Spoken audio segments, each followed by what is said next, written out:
Thank you, Mr. Deputy President. Clean air is a fundamental right for all people, but unfortunately, many in New South Wales are denied that right because of pollution, including from coal mining, coal-fired power plants, wood smoke, and motor vehicles.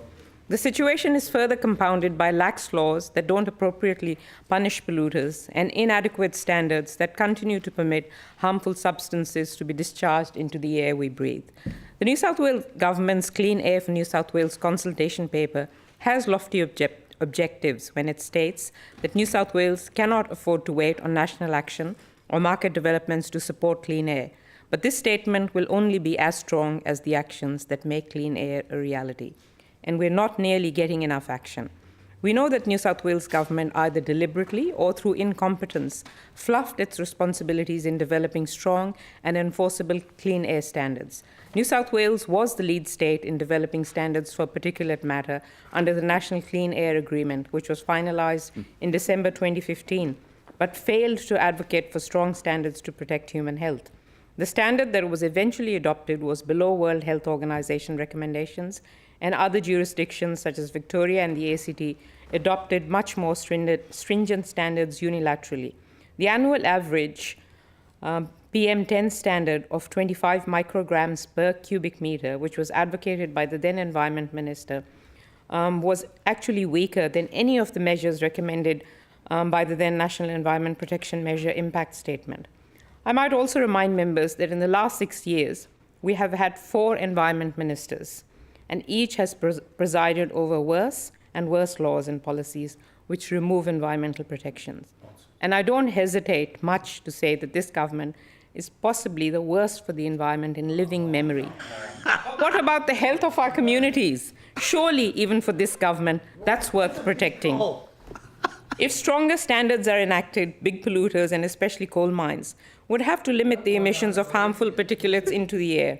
But as usual with this government, the coal lobby says jump, and the government asks how high. Rural and regional people in New South Wales are the most affected by this.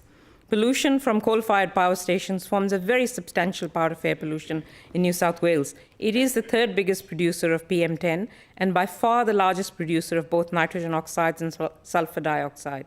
The pollutants cause reduced lung function and are linked to increased hospitalization rates and increased mortality. Recent data from the National Pollution Inventory shows that the Bayswater coal-fired power station in the Hunter reported a 770% jump in toxic coarse particulate pollution over the past 5 years. Across Sydney, Wollongong, and Newcastle, coal-fired power plants contributed 87% of the 187,000 tons of sulfur dioxide and more than a third of the mercury. Environmental Justice Australia says that particulate pollution from coal mining had tripled in the past decade. Pollution from mines such as Bulga and the Hunter Valley increased by 32% in the past year. When will this government actually start treating people's health seriously? When will it stop letting the coal industry self-monitor and fund studies which should be done independently? Making Dracula in charge of the blood bank never works. To be clear, simply minimizing emissions from coal-fired power stations is not going to be enough either, especially when a transition to 100% renewable energy is essential, it is possible, and it is inevitable.